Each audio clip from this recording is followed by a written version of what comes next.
1,00,000 మంది శివభక్తులతో కలిసి మహారుద్రాక్ష పూజలో పాల్గొనండి. వెంటనే కాల్ చేసి మీ పేరును నమోదు చేసుకోండి. నమస్తే రమ్మగారు. నమస్తే జయ. ఏదైనా మంచి నీతి కథ ఒకటి చెప్పండి రమ్మగారు. మామూలుగా మనం పద్యాలు చెప్పుకుంటుంటాం కదా. బలవంతుడ నాకేమని పలువురితో నిగ్రహించి పలుకుటమేలా, బలవంతమైన సర్పము చలిచీమల చేత చిక్కి చావది సుమతి. బా పద్యం వచ్చి జయ నీకు. మా బుడ్డది కదా పిల్లలు చిన్నపిల్లలు ఉంటే వాళ్ళకి స్కూళ్ళకి చెప్పి చెప్పి మనకు కూడా వచ్చేస్తాయి. ఎప్పుడైనా సరే ఎంత బలమైన వాళ్ళైనా ఎవరైనా తమకంటే చాలా చిన్న వాళ్ళతో చేతుల్లోకి చిక్కి దొరికిపోతారు.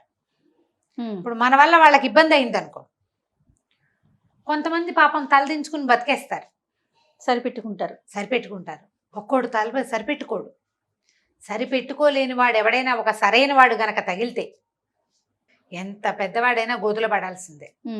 మనకి పంచతంత్రంలో భలే మంచి కథలు కనిపిస్తాయి ఇలాంటివి. ఒక పిచ్చుక ఒక ఏనుక్కి బుద్ధి చెప్పింది. పిచ్చుక ఏనుక్కి? పిచ్చుక కనీసం ఎగిరినా ఏనుగు వినిపించుకోదు, అంత చిన్నది. అవును. జటక కుంజర కథ, ఆ కథ పేరు. ఎంత ఇంట్రెస్టింగ్ గా ఉంటుందో, పిల్లలు చెప్పడానికి చాలా బాగుంటుంది. మంచి కథ.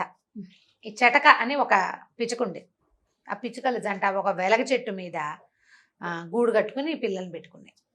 అయితే వెలగ చెట్టు మీద పళ్ళు లేవు, పూత లేదు, ఏమీ లేదు. ఓ ఏనుగు ఆ దారే పోతూ ఆ వెలగ చెట్టుకి వీపు రాసుకుంటూ ఉండేది. మామూలుగా ఏనుగులు వీపు రాసుకుంటాయి, ఒడ్డు దురద పుడుతుంది కదా, చెట్టుకు వేసి చర్మాన్ని ఇలా ఇలా ఇలా ఇలా రుద్దుకుంటాయి. ఏనుగులు చేస్తాయిట, ఒంటెలు చేస్తాయిట. ఒంటెలు కూడా ఒంటి మీద చిన్న చిన్న ముళ్ళు పురుగులు అవి పట్టుకుని ఉంటాయి, మందపాటి చర్మాలు కదా, అవి రుద్దుకోవటానికి గట్టి రాళ్ళు కూడా ఏర్పరుస్తారు. రాజస్థాన్లో పెద్ద పెద్ద రాయిలాంటివి, పెద్ద చెప్టాలాంటిది పెడతారు. ఆ చెప్టాకి ఒళ్ళు రుద్దుకుంటాయి. ఆ చెప్టా కనపడంగానే పరిగెడతాయిట దాని దగ్గరికి. ఏనుగులు పెద్ద పెద్ద చెట్లకి రాసుకుంటాయి. అయితే ఈ వెలగ చెట్టుకి రాసుకుంటుంది. ఏమి ఊరికే వాటికి ఒక తోచదనమాట. పైన ఎక్కడ ఆకు లేదు, పూత పిండా లేనప్పుడు పైకి తొండం చాచి ఒక కొమ్మని పళక్కమని విరిచింది. ఆ కొమ్మ మీదే ఈ చటక తాలూకు గుడ్లు గూడు ఉన్నాయి. ఎత్తు మీద నుంచి పడేసరికల్లా ఏనుక్కాలక్కర్ల పిచ్చికి గూడుకి ఎంత కావాలి, ఇంత పిచ్చికి గూడు, ఇంటికి బుజ్జి బుజ్జి గుడ్లు ఉంటాయి. ఈ పిచ్చిక చూస్తూ ఉండగానే ఆ ఏనుగు కాస్త ఆ చెట్టు కొమ్మని విరిచేసింది, పడిపోయింది. దాని కాలు పడలేదు కానీ దాని అదురుకి ఆ గుడ్లు కాస్త పగిలిపోయినాయి. చెటక ఏడుస్తూ నుంచుంది. అయ్యో నా గుడ్లే, ఇంకా 4 రోజుల్లో పొదిగి పిల్లలు కాబోతున్నాయి అని చాలా దుఃఖించింది. మొగుడిని తిట్టి పోట్లాడింది. మొగ చెటకని తిట్టింది అనమాట. తిట్టి నీకేం బుద్ధి లేదా, నీకు ఇది లేదా అది లేదా, మరి ఏనుగు ఇలా వచ్చి చేస్తుంటే దానికి బుద్ధి చెప్పవా, నీ పిల్లల్ని ఎవరన్నా చంపేస్తుంటే తండ్రివి నువ్వు ఇలా బాధ్యత లేకుండా ఉంటావా అంది. ఏనుగునేం చేస్తామే మనము అన్నాడు. అయినా సరే దుఃఖం తీరలా, ఏడుచుకుంటూనే ఉంది. అయితే ఒక ఈగ వచ్చిందట, వీణారవ దాని పేరు. ఉయ్ అంటుంది. ఈగ తెలిసిందే కదా మనకి, జోరీగలు అంటారు. గుయ్యో అని శబ్దం వస్తుంది. అది వచ్చి ఏమి చెటక ఏడుస్తున్నావు, ఏమైందే, ఎందుకే అని అడిగింది. అడిగేసరికల్లా చెటకంది బండ ఏనుగు, దొంగ ఏనుగు, దాని దుంపదేగా, అది వచ్చి నా గూడుని పడగొట్టింది. ఒట్టి పుణ్యానికి అక్క, పైన ఏమీ లేవు, నీకు ఏదో చెట్టు కాయ ఉంది, పిండి ఉంది, లాగి ఏనుగు తినాలనుకుంటుంది. ఎండు కట్టెలాగా ఉన్న ఆ చెట్టు మీద నేను కార్నర్లో చిన్న గూడు పెట్టుకుంటే నా గూడు పోన్లే పిచ్చి గూడు ఉంది ఎందుకు అనుకోవద్దా పెద్దది, తోచక లాగేసింది. నా గుడ్లు ఇంకో 4 రోజుల్లో పిల్లలు అవ్వాల్సిన నా పిల్లలు సర్వనాశనం అయిపోయింది అని ఏడ్చింది. ఎక్కడికి వెళ్ళినా ఈ ఏనుగుల బెడత తట్టుకోలేకపోతున్నాం, ఈ ఏనుగుకి మరీ గీరా అన్నది. అనేసరికల్ ఈ వీణారావు ఏం చేసింది, తన ఫ్రెండ్ ఇంకొక వడ్రంగి పిట్ట దగ్గరికి తీసుకెళ్ళింది. దాని పేరు గుర్తులేదు, దానికి కూడా ఇలాంటిది ఏదో ఒక పేరు ఉండాలి. ఆ వడ్రంగి పిట్ట దగ్గరికి తీసుకెళ్తే ఇది మాట్లాడుకున్నారు. చెప్పుకుంది, దుఃఖం ఏముంది చెప్పుకున్న కొందికి. అవునవును. చెప్పుకునేసరికల్లా ఈ వడ్రంగి పిట్ట అంది, మరి నాకు ఒక ఫ్రెండ్ ఉన్నాడు మేఘనాథుడు, అతని పేరు కప్ప, వాడి పేరు గుర్తుంది, కప్ప పేరు గుర్తుంది, వడ్రంగి పిట్ట పేరే నేను మర్చిపోయా. పర్వాలేదండి.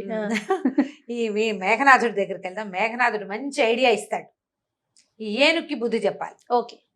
మేఘనాథుడి దగ్గరికి పోయారు. వెళ్తే కబుర్లు చెప్పుకున్నారు కాసేపు.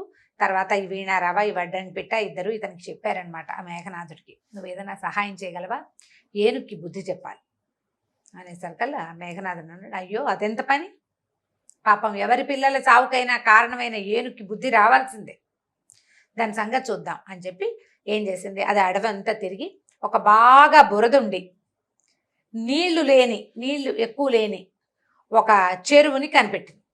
కప్పలు నీళ్ళు ఎక్కడ ఉంటే అక్కడికి తిరుగుతూ ఉంటాయి కదా, అవును.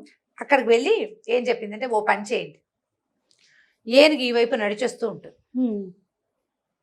నడిచొస్తుంటే నేను ఈ చెరువు దగ్గర, ఈ నీళ్లు లేని దగ్గర కూర్చుని బెకబెకమంటాను. నా ఫ్రెండ్స్ని కొంతమందిని తెస్తా, మేమందరం అరుస్తాం. కప్పలు ఎక్కడ అరుస్తాయి? నీళ్ళు ఎక్కడుంటే అక్కడ అరుస్తాయి. నేను అరిస్తే నేను నీళ్లు ఉన్నాయి అనుకుని ఏనుగు వచ్చేస్తుంది. ఈ లోపల ఏం చెయ్యాలి?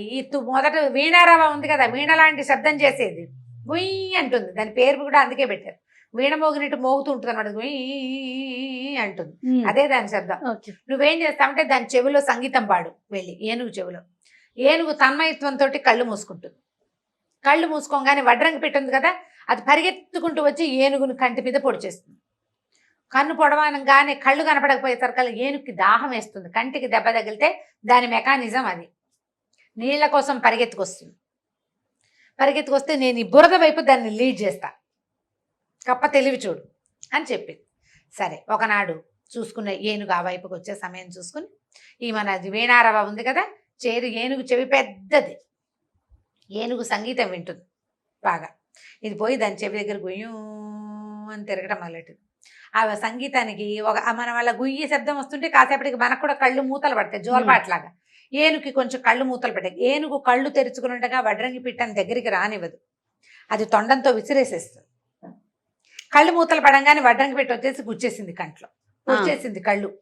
పొడిచేసరికల్లా అది కేవు కేవు గట్టిగా ఘీంకరించింది. ఏనుగు వడ్రంగి పిట్ట ఎక్కి ఏనుగు మీదే కూర్చుంది పైకెక్కి. ఇది అరిచి కేకలు పెట్టింది. అరిచినా సరే ఈ లోపల దాహం వేసేసింది దానికి. కళ్ళు పొడిచేసి కళ్ళు కనపడకపోతే దాహం. ఈ లోపల కప్పలు బెకబెకమంటున్నాయి, ఎక్కడో కప్పలు బెకబెకమంటున్నాయని పరిగెత్తింది అటువైపుకి. పరిగెత్తేసరికల్లా ఒక పెద్ద మురి గుంట అది.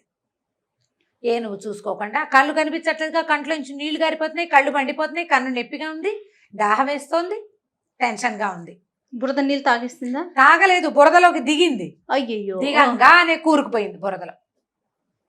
మామూలు కష్టం కాదు అది, ఎంత తంటాలో పడితే గానీ అది బయటికి రాదు. ఇప్పుడు ఏనుగు కష్టాన్ని గురించి కాదు మనం ఇక్కడ ఆలోచించాల్సింది. ఆ వట్టి పుణ్యానికి పిచ్చిగూడుని పగలగొట్టినందుకు, పగలగొట్టేసి అంతే. ఆ పిచ్చిక దాని ఫ్రెండ్స్ తో కలిసి చేసిన శాస్తి. అందుకని ఒట్టి పుణ్యానికి ఎవ్వరి జోలికి వెళ్ళకూడదు. అయ్యా, అంతటి ఏనుగే ఇబ్బంది పడింది.